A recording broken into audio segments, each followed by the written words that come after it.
Dans le cadre de nos séances d'algèbre de S2, voici aujourd'hui la correction des exercices 7 et 8 de la série 2. C'est la vidéo numéro 10.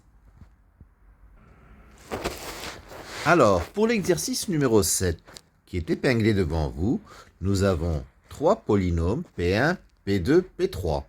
P1, c'est le polynôme x, P2, c'est 1 plus x carré, P3, c'est moins 1 plus x. Alors, il s'agit de montrer que P1, P2, P3 est une base de R de x. Donc, nous allons juste montrer que la famille est libre, puisque R de x est en 2 dimensions 3, et que nous disposons de 3 vecteurs. Si cette famille est libre, ce sera une base. Donc, je prends alpha, bêta, gamma 3 réels qui vérifient alpha P1 plus bêta P2 plus gamma P3 égale à 0. Ce qui donne alpha x plus bêta 1 plus x carré plus gamma moins 1 plus x égale à 0. Je développe, ça me donne bêta moins gamma plus alpha plus gamma fois x plus bêta x carré égale à 0. Ceci me donne le système suivant, bêta moins gamma égale à 0, alpha plus gamma égale à 0 et bêta égale à 0. Donc j'aboutis à bêta égale à 0, gamma égale à 0, alpha égale à 0. Ça veut dire que la famille P1, P2, P3 est libre. Et puisque son cardinal, c'est 3, qui est la dimension donc de R de x, c'est une base de R de x. Deuxième question. Je prends un polynôme P, donc de R de x, qui s'écrit A plus BX plus CX carré. Et je veux l'exprimer sur cette base.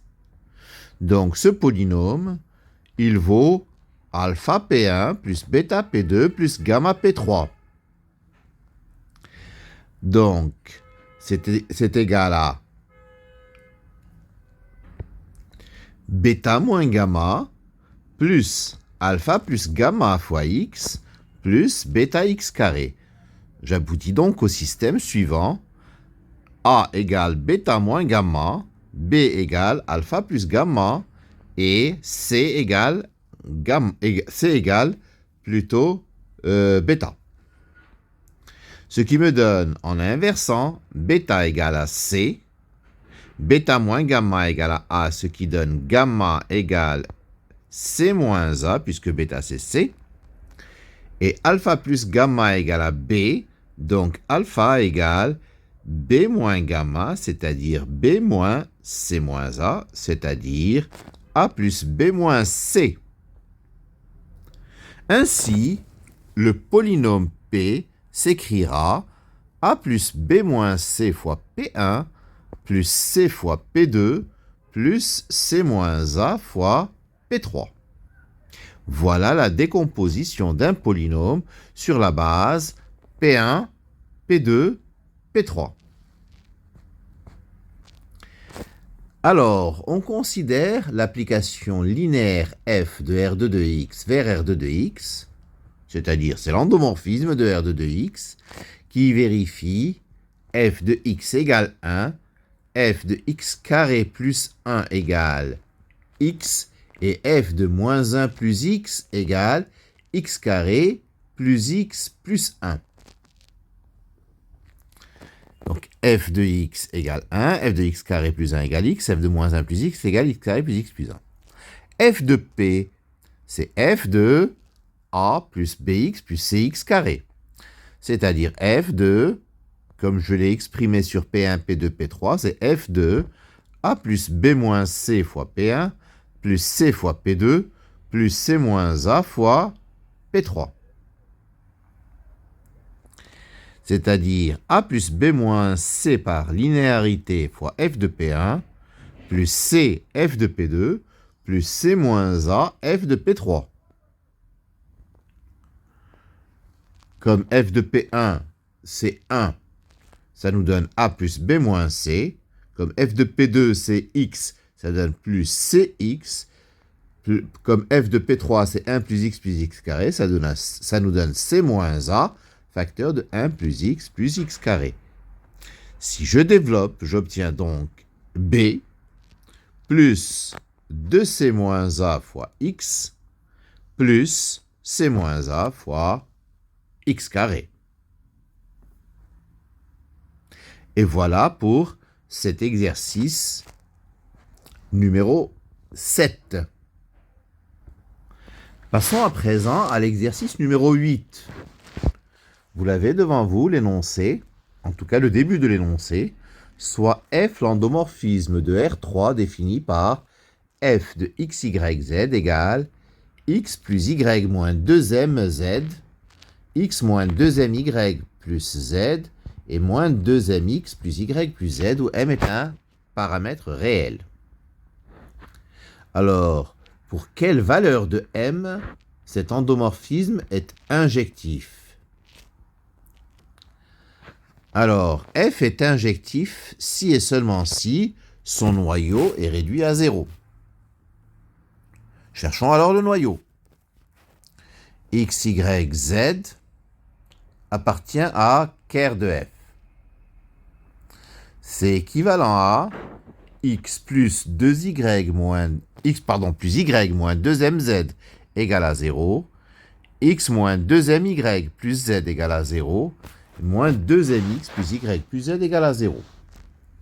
Je fais des combinaisons sur les lignes par la méthode de Gauss. Donc, je fais L2 moins L1 pour éliminer x à la place de L2. Et L3 plus 2m L1 pour éliminer x dans la troisième ligne. J'obtiens, la première ligne étant inchangée, x plus y moins 2mz égale à 0. Moins 2m moins 1 y plus 1 plus 2m z égale à 0. Et 1 plus 2m y plus 1 moins 4m carré z égale à 0. Je fais L3 plus L2 pour éliminer le terme en y dans L3. Donc la première et la deuxième ligne sont inchangées. X plus y moins 2mz égale à 0. Moins 2m moins 1y plus 1 moins 2mz égale à 0. Et 2 plus 2m moins 4m carré z égale à 0. Alors 2 plus 2m moins 4m carré s'annule pour deux valeurs. 1 et moins 1 demi. Si m égale 1, alors la troisième ligne s'en va. La deuxième ligne, j'obtiens z égale y. Et la première ligne, j'obtiens x égale y égale z. Donc le noyau, c'est vecte de 1, 1, 1. C'est-à-dire que f n'est pas injective. Si m égale moins 1 demi, alors la troisième ligne donne 0 égale à 0, la deuxième ligne aussi donne 0 égale à 0, et la première ligne nous fait aboutir tout simplement à x plus y plus z égale à 0, c'est-à-dire z égale moins x moins y. Je remplace z par moins x moins y, ce qui nous donne x, y, z, c'est x, 0, moins x, plus 0, y, moins y. Ker de f sera donc vecte de 1, 0, moins 1, 0, 1, moins 1. Là encore, nous ne trouvons pas que le noyau c'est 0, par conséquent, f n'est pas injective. Dans ces deux cas-là, f n'est pas bijective puisqu'elle n'est pas injective. Donc ce n'est pas un automorphisme. Ce n'est pas un automorphisme. Donc f est injective si et seulement si m est différent de 1 et m est différent de moins 1 demi. Mais pour un endomorphisme, être injectif, c'est équivalent à dire que être bijectif. Donc, dans ces cas, f est bien un automorphisme. Donc, si m est différent de 1 et m différent de moins 1/2, f est bien bijective. Deuxième question de l'exercice, on prend m égale 1 et il s'agit de déterminer ker de f et im de f. Alors si m égale 1, nous avons vu dans la question précédente que ker de f, c'est vecte de 1, 1, 1.